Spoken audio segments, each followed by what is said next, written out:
అధ్యాయం 1వ వాక్యం. విశ్రాంతి దినము గడిచిపోయిన తరువాత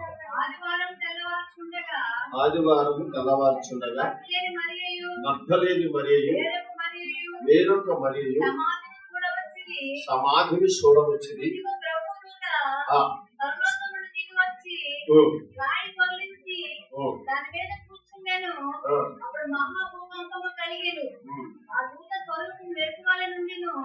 అతని వస్త్రములు తెల్లగా ఉండేను. అతనికి భయపడటం వలన కావలి వారు వణికి చచ్చిన వారి వలె ఉండేది. దూత ఆ స్త్రీని చూసి, మీరు భయపడకుడి, సిలువ వేయబడిన యేసుక్రీస్తుని మీరు వెతుకుచున్నారు.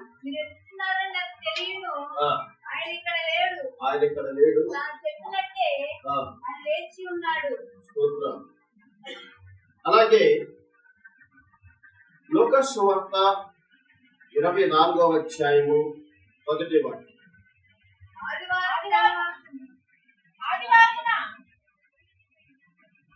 చదవండి. తెల్లవారుచుండగా ఆ స్త్రీలు తాము సిద్ధపరిచిన సుగంధ ద్రవ్యములను తీసుకొని సమాధి వద్దకు వచ్చి సమాధి ముందర ఉండిన రాయి దొర్లింపబడి చూసి లోపలికి వెళ్ళి గాని ప్రభువైన యేసు దేవుడు వారికి కనబడలేదు. ఇందును చూసి వారికి ఏమీ తోచమై ఉండగా ప్రకాశమానమైన వస్త్రము ధరించిన ఇద్దరు మనుషులు వారి ఎదుట నిలవబడి వారు భయపడి ముఖములను నేలమోపి ఉండగా వీరు సజీవుడైన వానిని మీరెందుకు గుంటలో వెతుకుతున్నారు? ఆయన ఇక్కడ లేడు, ఆయన లేచి ఉన్నాడు. స్తోత్రం. మార్కు సువార్త 16వ అధ్యాయము 1వ వాక్యం. విశ్రాంతి దినము గడిచిపోగానే వచ్చి ఆయనకు ముయ్యవలెనని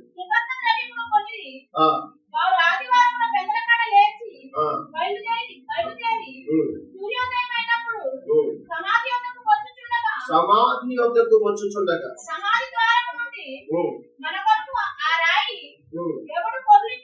ఎవడు పొర్లించునని ఒకరినొకరు చెప్పుకొంచుండేది. చూసి అప్పుడు వారు సమాధిలో ప్రవేశించి తెల్లని నిలువుటంగి ధరించుకొని ఉన్న ఒక పడుచువాడు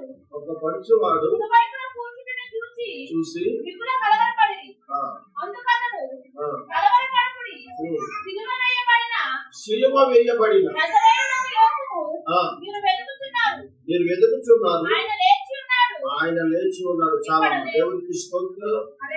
యోహాను సువార్త 20వ అధ్యాయం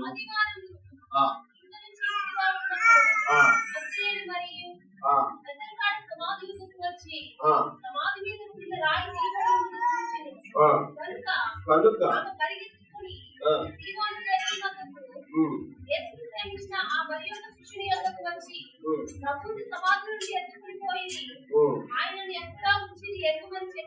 స్తోత్రం చెప్పండి. హల్లెలూయా. ఇప్పుడు ఈ 4 సువార్తలలో మార్కు, మత్తయి, లూకా, యోహాను ఈ 4 రాసిన సువార్తలలో సేమ్ డిటెల్ ఆయన లేచి ఉన్నాడు, ఆయన లేచి ఉన్నాడు, ఆయన లేచి ఉన్నాడు, ఆయన లేచి ఉన్నాడు అని చెప్పి సువార్త ప్రకటిస్తూ ఉన్నారు. అయితే ఈ సంగతి మనందరికీ తెలుసు. ప్రతి సంవత్సరం మనం వింటూనే ఉన్నాం. ఆయన లేచి ఉన్నాడు, ఆయన సజీవులలో ఉన్నాడు, మృతులలో లేడు. కనుక మనం ఈరోజు తెలుసుకోవాల్సిన మాట ఏంటంటే, లేచాడు కానీ ఎందుకు లేచాడు, ఎలా లేచాడు, ఎవరు ఆయన లేకటానికి కారణం ఏమిటి? లూకా సువార్త 24వ అధ్యాయము 5వ వాక్యం. వారు భయపడి వీరు సజీవుడైన వారిని మీరెందుకు మృతులలో వెతుకుచున్నారు? ఇది పాయింట్. ఆయన ఎవరు అంటే సజీవుడు. అయితే ఈయన ఎక్కడికి వెతుకుతున్నారు? సమాధులలో వెతుకుతున్నారు.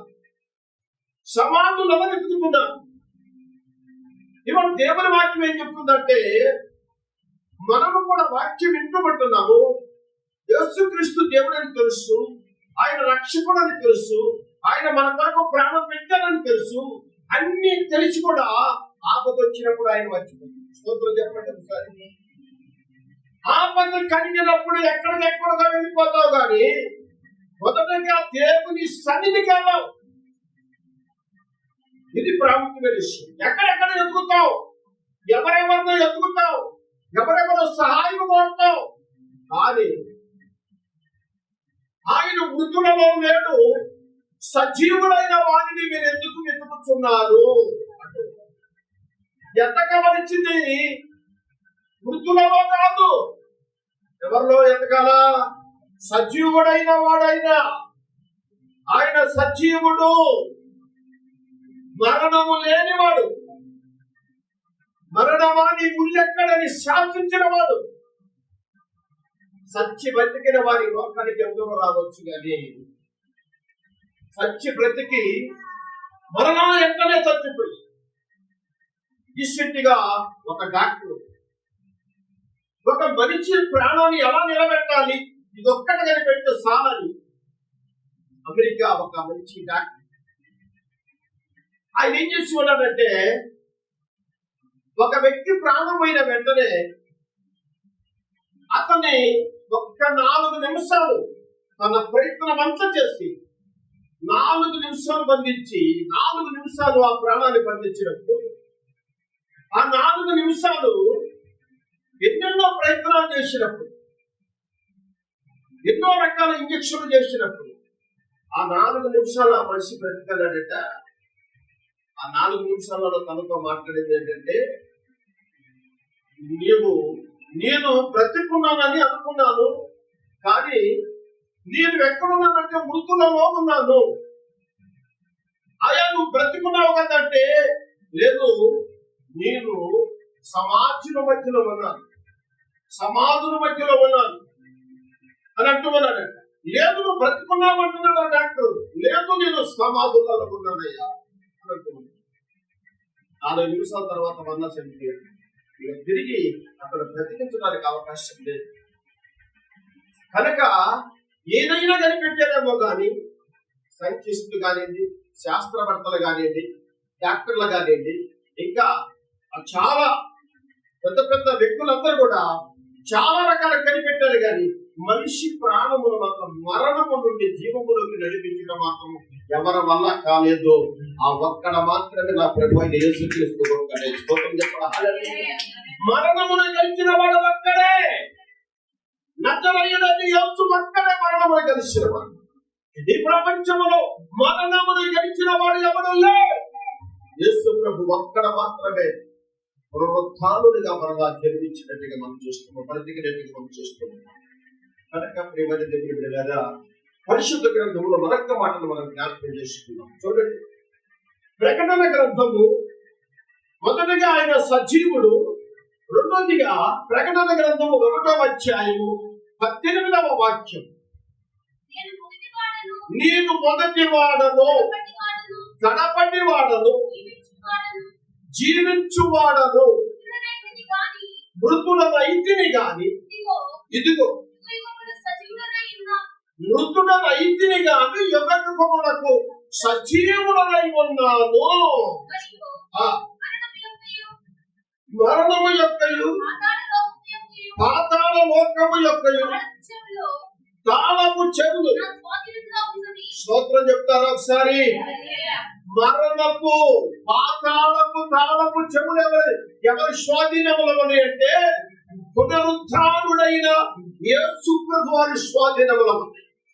మరణమును మీద జీవము మీద అధికారము పొందినవాడు ఒకే ఒక్కడు నా దేవుడు, నజరేయుడైన యేసు మాత్రమే. హల్లెలూయా. ఆయన మాత్రమే మరణము మీద జీవము మీద అధికారము పొందినవాడు. కాబట్టి పాతాళపు తాళపు చెవులు ఆయన స్వాధీనములో ఉన్నాయి. మొదటి వాడును, కడపటి వాడును, జీవించుచున్నవాడును ఆయనే.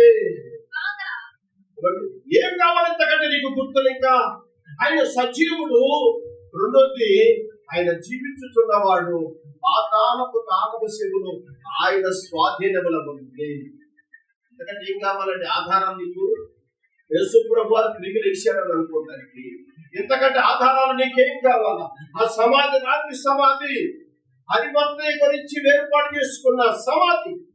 ఆ సమాధిలో యేసు ప్రభు వారిని పెట్టారు శుక్రవారం సాయంత్రం. అంటే ఆ పెట్టబడిన తర్వాత పెద్ద రాయి దాన్ని తొలిచేసి ఆ రాయికి ఇనప సంఖ్యలు వేసేసి ఆ ఇనప సంఖ్యల ద్వారా పెద్ద పెద్ద తాళాలు వేసి ఆ తాళం నీటి మాత్రమే కాదండి, చాలా బలవంతులను అక్కడ కాపలా ఉంచారు.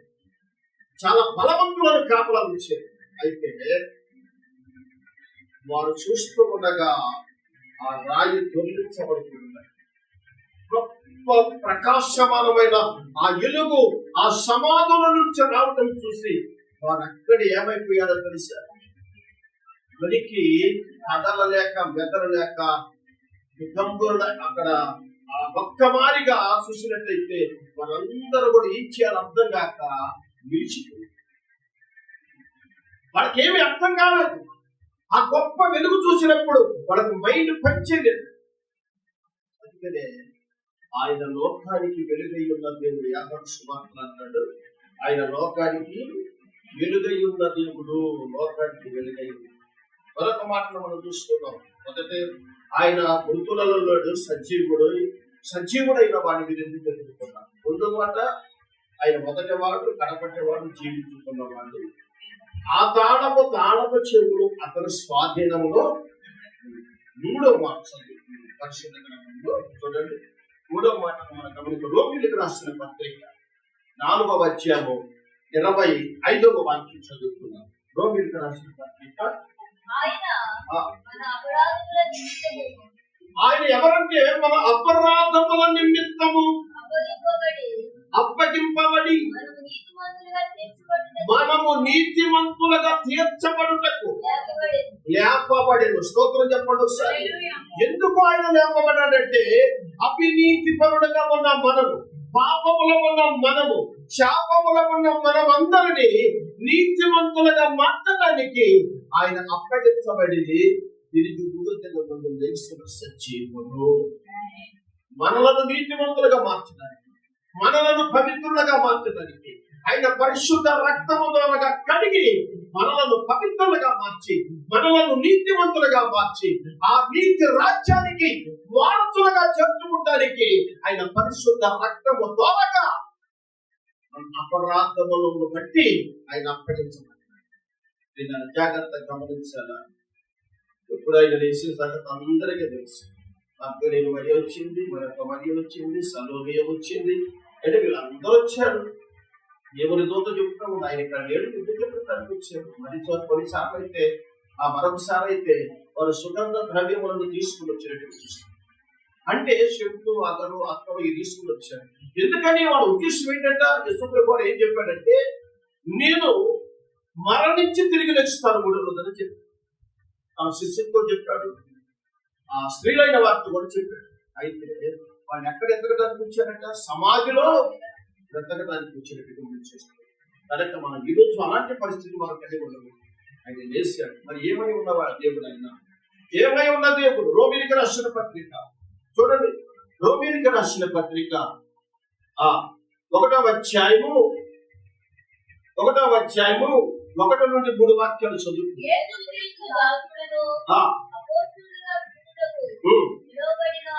పిలువబడిన వాడు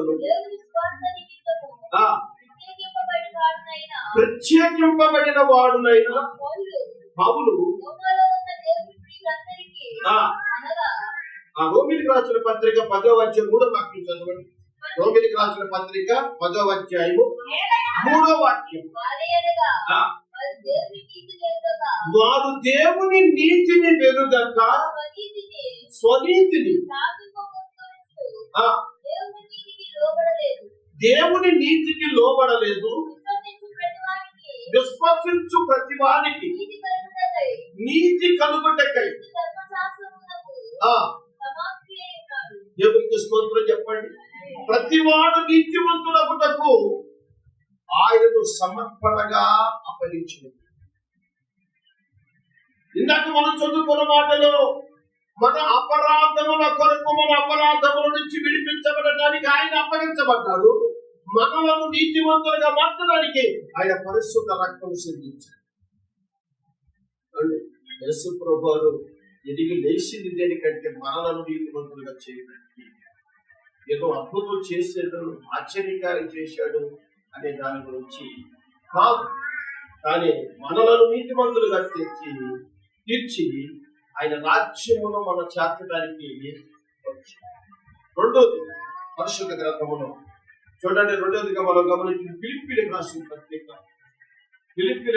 పత్రిక అపోస్తుల కార్యాలు 2వ అధ్యాయం 31వ వాక్యం. అపోస్తుల కార్యాలు 2వ అధ్యాయము 31వ వాక్యం. చనిపోయి సమాధి చేయబడిను, అతని సమాధి నేటి వరకు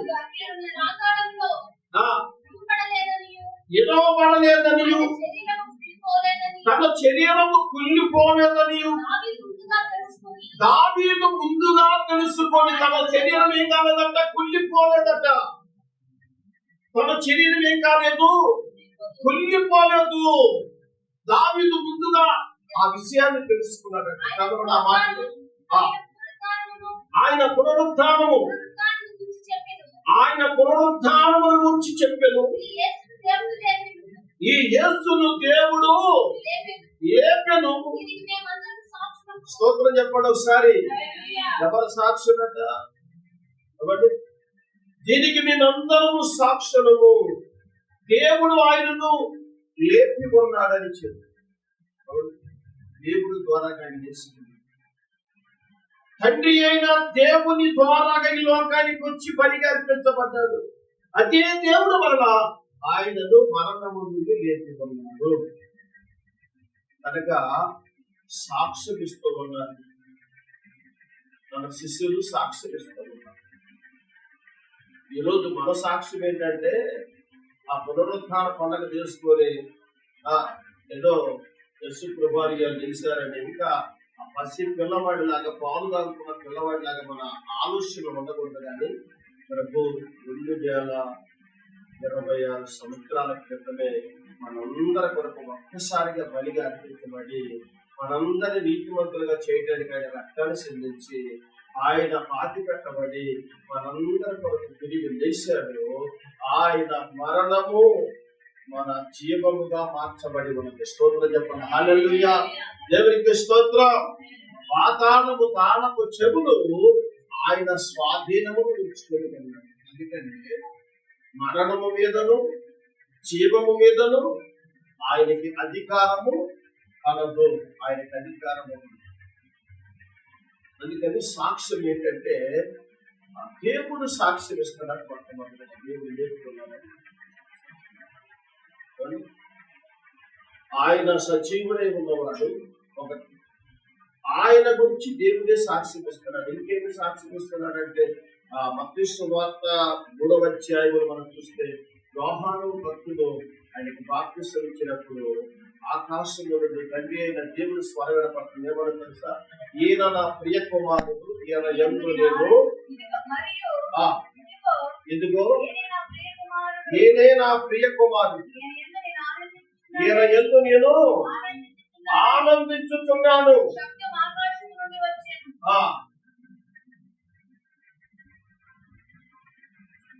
ఈయన యందు నేను ఆనందించుతున్నాను. సాక్షి ఇచ్చారు ఇక్కడ. దేవుడు సాక్షి ఇస్తున్నాడంటే ఆకాశము నుండి ఒక స్వరం వినపడుతుంది. దేవుడు సాక్షి ఇస్తున్నాడు.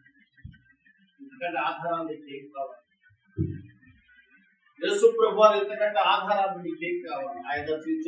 ఆయన మృతులలో లేడు, సజీవుడై ఉన్నాడు. ఆయన మొదటి వాడు, కడపటి వాడు కూడా ఆయనే. ప్రకటన గ్రంథం లాస్ట్ ఫైనల్ గా అందులో కూడా ఆయనే ఉన్నాడు. కాబట్టి యుగ యుగములకు దేవుడై ఉన్నాడు ఆయన. ఆయన సజీవులకు దేవుడై ఉన్నాడు. ఆయన మరణపు మునిని విడిచిన వాడు, పాతాళమును స్వాధీనపరుచుకున్నవాడు. తండ్రి అయిన దేవుడు సాక్షి ఇస్తున్నాడు కుమారుడు. ఈరోజు మనం సాక్షి చెప్పగలుగుతున్నాము. ఈ పునరుత్థాన దినమందున ప్రభు నా కొరకు తిరిగి వేసిన వారు సజీవులు. ధైర్యముతో ప్రతి స్థలంలో కూడా సాక్షి చెప్పవలసిన అవసరం ఎంతైనా. ధైర్యముతో ప్రతి స్థలము ఎంతైనా. ఇర్మియా గ్రంథము చూడండి, 10వ అధ్యాయము 10వ వాక్యంలో మనం చూస్తే, ఇర్మియా గ్రంథము 10వ అధ్యాయము 10వ వాక్యం. ఇర్మియా అమ్మా, యెహోవాయే నిజమైన దేవుడు, ఆయనే జీవము కలిగిన దేవుడు.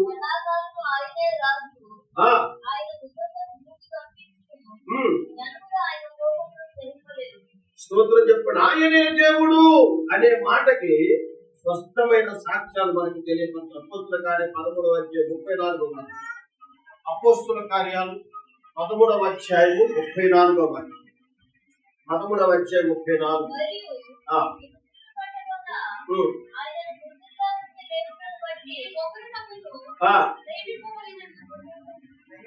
13వ అధ్యాయం అపోస్తుల కార్యాలు 13వ అధ్యాయం 34వ. మరి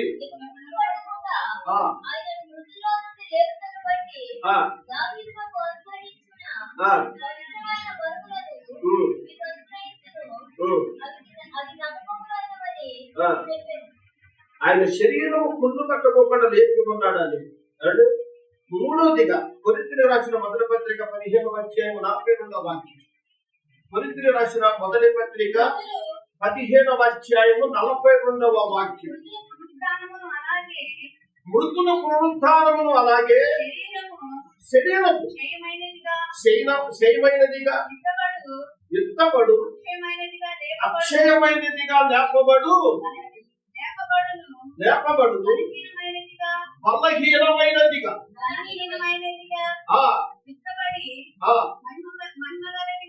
మహిమ గలదిగా లేపబడదు. ఇప్పుడు మనం ఏ శరీరంలో బలహీనమైన శరీరంతో మనం ఉన్నాం.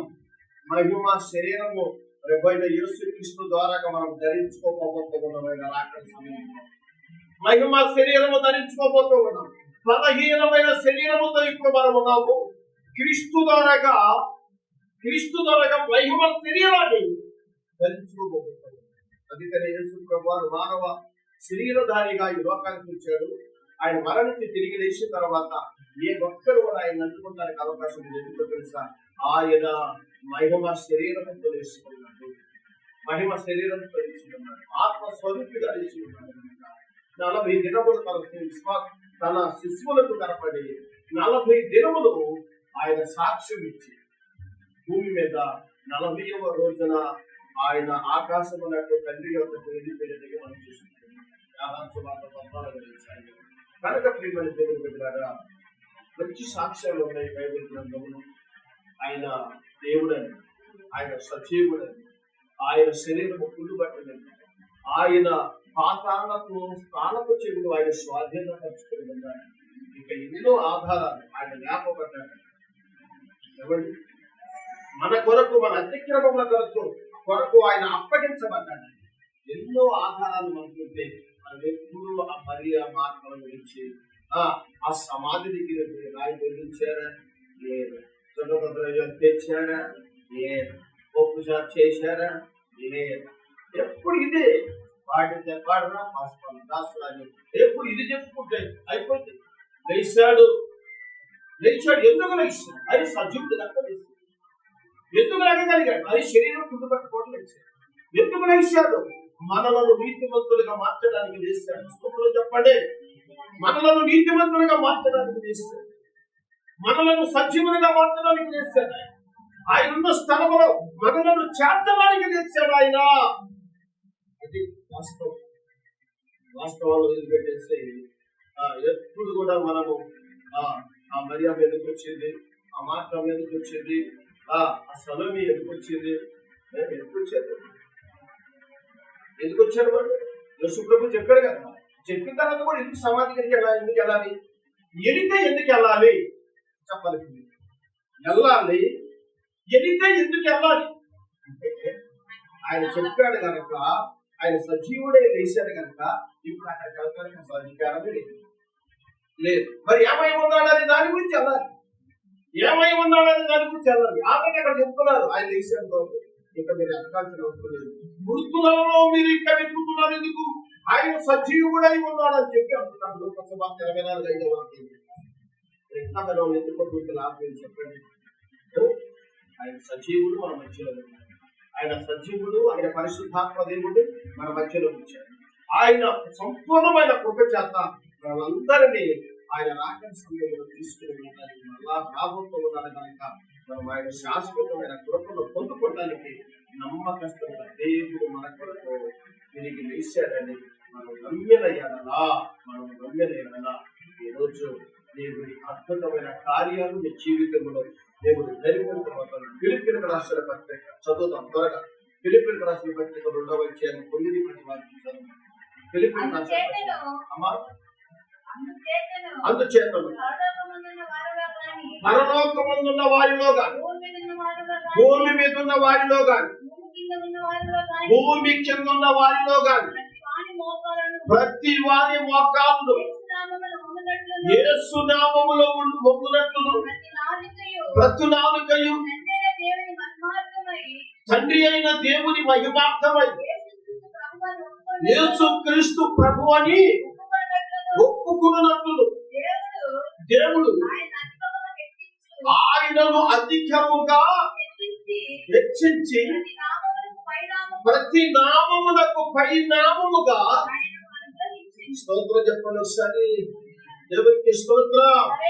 ప్రతి నామమునకు పై నామముగా ఆయనను హెచ్చించాడు.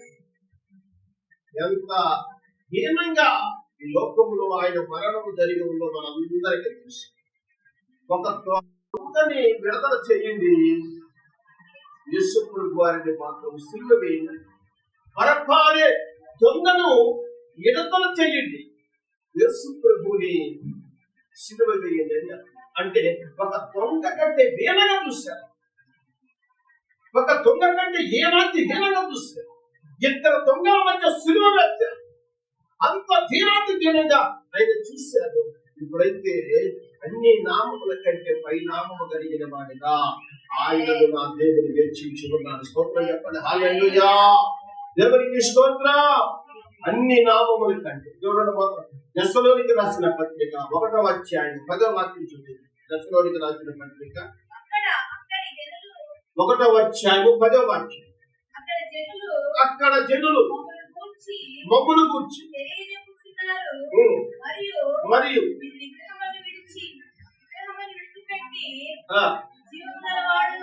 జీవము కలిగిన వాడును సత్యవంతుడనగు దేవుని మృతులలో నుండి లేపిన యేసు అనగా రాబోవు ఉగ్రత నుండి మనలను తప్పించుచున్న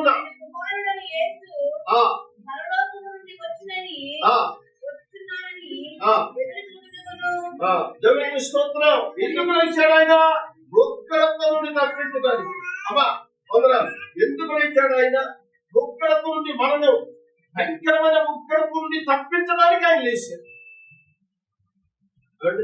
ఎందుకు లేచాడంటే భయంకరమైన ఉగ్రత దేవుని రాకడ సమయంలో ఆ భయంకరమైన వేదనకరమైన ఆ అగ్నికొండము నుండి తప్పించడానికి, ఆ వేదనకరమైన పరిస్థితి నుండి తప్పించడానికి ఆయన పరలోకము నుండి పంపబడిన వాడై ఉన్నాడు. స్తోత్రం చెప్పండి. హల్లెలూయా. ప్రకటన గ్రంథం 6వ అధ్యాయం 14వ వాక్యం. నేను ముగిస్తాను ఒక మాట చూపించి చూడండి. ప్రకటన గ్రంథం 6వ అధ్యాయం 14వ వాక్యం. మరియు ఆకాశ మండలము చుట్టబడిన గ్రంథము తొలగిపోయింది. ప్రతి కొండయు వాటి స్థానములను తప్పెను. భూరాజులను గనులను ధనికులను బలిష్ఠులను ప్రతి దాసులను ప్రతి స్వతంత్రుడును కొండ గ్రహములోను కొండ సందులలోను దాక్కుని సింహాసనాసీనుడై ఉన్నవారి ఎదుట గొర్రె పిల్ల యొక్కయు వచ్చెను. దానికి తాళజాలిన వాడెవడు? దానికి తాళజాలిన వాడు ఎవరు? మీరు మా మీద పడి ఆ ఆయన సన్నిధికి గొర్రెపిల్ల ఉగ్రతమును మమ్మను మరుగు చేయుడి అని మమ్మను మరుగు చేయుడు అని పర్వతములతోను బండలతోను చెప్తారు. దేవుని స్తోత్రం చెప్పండి. ఆ కొండల మధ్యలోకి, ఆ పర్వతముల మధ్యలోకి వెళ్ళిపోయాట గోరాచులు, ధనికులు, గనులైన వారు. వీరందరూ ఆ పర్వతముల మధ్యలోకి వెళ్ళి ఆ గొర్రె పిల్ల ఉగ్రతను నుండి మమ్మలను తప్పించమని ఆ కొండలను, ఆ పర్వతములను ఏడుకుంటున్నారంటండి. ఆ దినము రాబోతుంది. స్తోత్రం చెప్పండి. ఆ దినము రాబోతుంది. ఆ ఉగ్రత నుంచి రక్షించగలిగిన వాడు, గొర్రె పిల్ల యొక్క వేషములు ధరించుకున్న వాడు, నజరేయుడైన యేసుక్రీస్తు రక్షకుడు, నశించిన దాన్ని వెతికి రక్షించుటకు మనిషి కుమారుడు ఈ లోకానికి వచ్చినాడు. కానీ ఆయన మనిషి కుమారుడు కాదు, సజీవుడైన దేవుడు. స్తోత్రం చెప్పండి. హల్లెలూయా.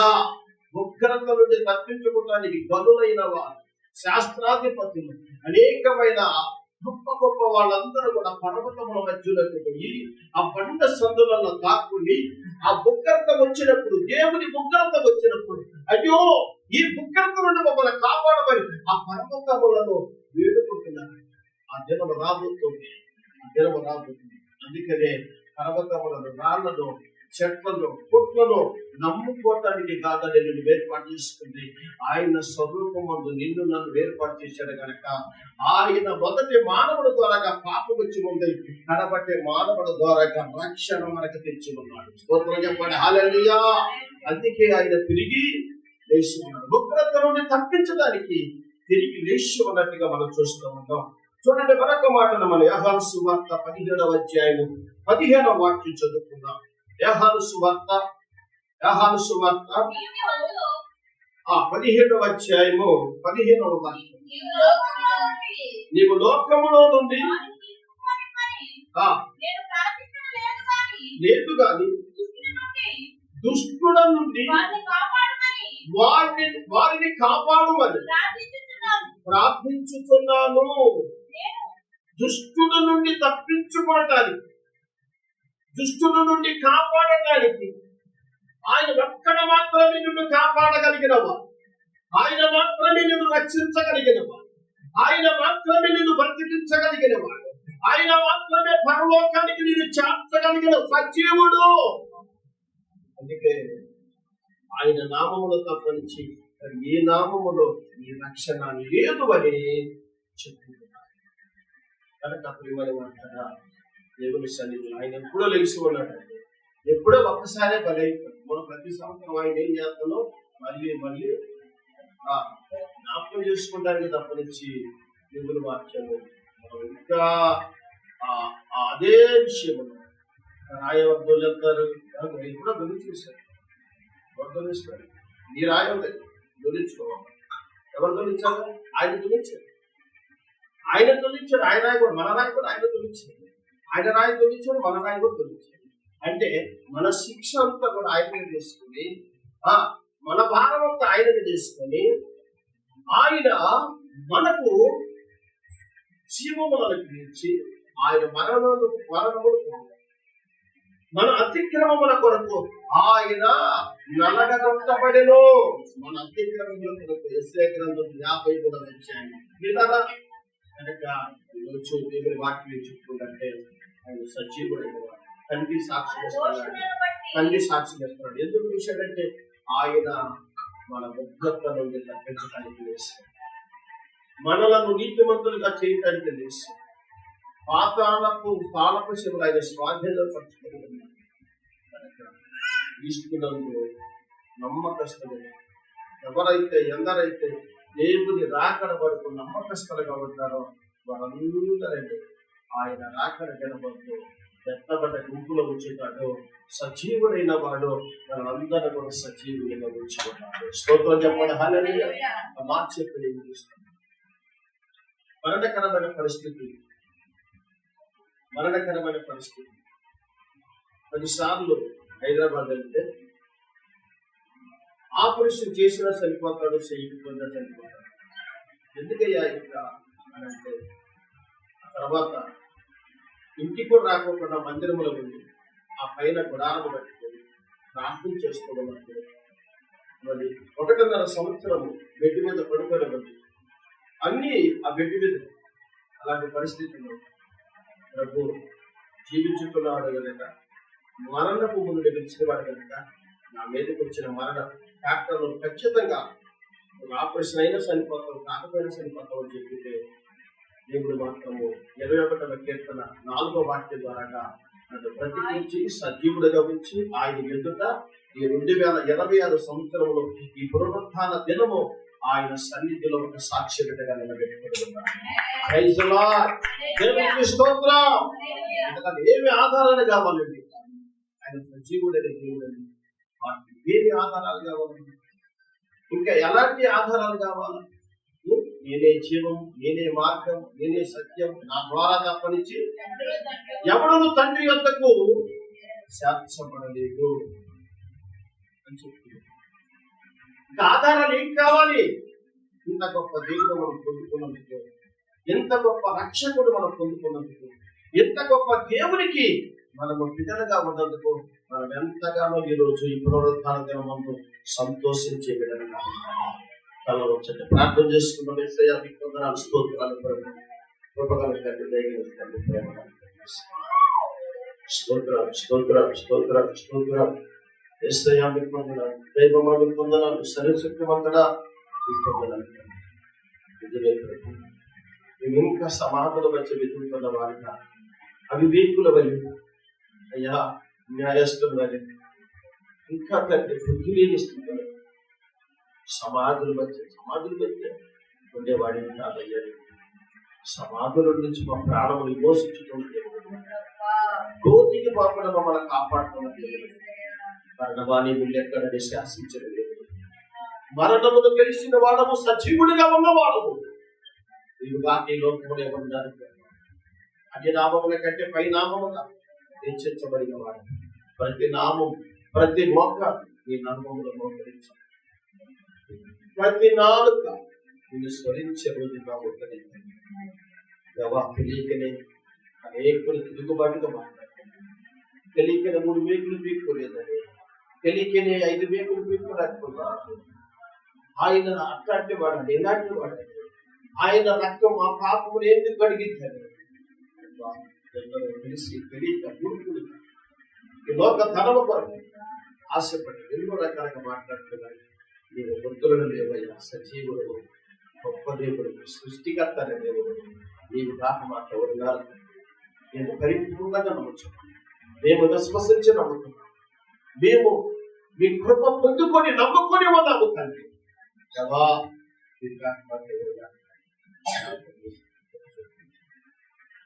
సజీవుడు అయిన దేవుడు చనిపోతాడని ప్రకటించిన వాడు నీవు కాక ఈ లోకంలో దేవుడు ఎవరున్నారని. నీవే నా దేవుడు, నీవే నన్ను బ్రతికించిన వాడు, నీవే నన్ను పోషించిన వాడు, నీవే నన్ను సజీవుడిగా నిలబెట్టిన వాడు, నీవే మరణం తర్వాత నన్ను నీ సన్నిధికి చేర్చుకునేవాడు, నీ మహిమలోకి చేర్చుకునేవాడు. తండ్రి, ఇప్పుడు వచ్చిన ప్రతి బిడ్డల జ్ఞాపకం చూసుకున్నా ఈ మాటలు బట్టి నేను బలపరచబడి ఆ దేవుడు మాకుండాలని, మా దేవుడు సజీవుడని, మా దేవుడు ప్రతి విషయం నుంచి మమ్మల్ని తప్పించగలిగిన సమర్థుడని నమ్ముచున్నాం. అతి గొప్ప మాకు అందరికీ వేస్తున్నాము.